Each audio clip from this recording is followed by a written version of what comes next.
Controls for the Estes method, part 2.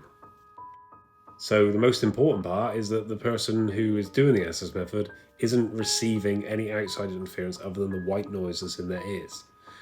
One way to control that is to make sure that when you do ask your questions, you don't ask them very loudly. It's a bit obvious when you're sat next to them and you're talking at the top of your voice, only to realise that actually they can hear the questions, so they're giving you nice clear answers.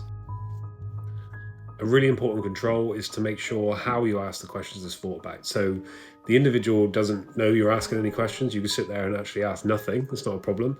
Most likely that person will come out of a word. Just say they come out of a name and say, Catherine. You don't then say, is that your name? You say, how many people are in this room? You don't instantly assume that that answer is what we wanted to hear, and you don't instantly connect those dots.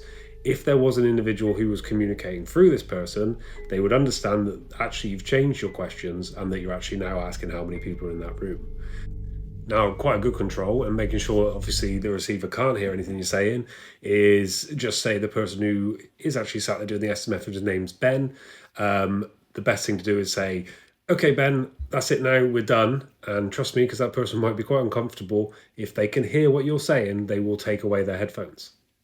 Now, taking into account that actually you are getting hits, and now in my experience of thousands of times I've done this, only twice have I ever known it to be almost like a conversation, which was quite creepy, to be honest.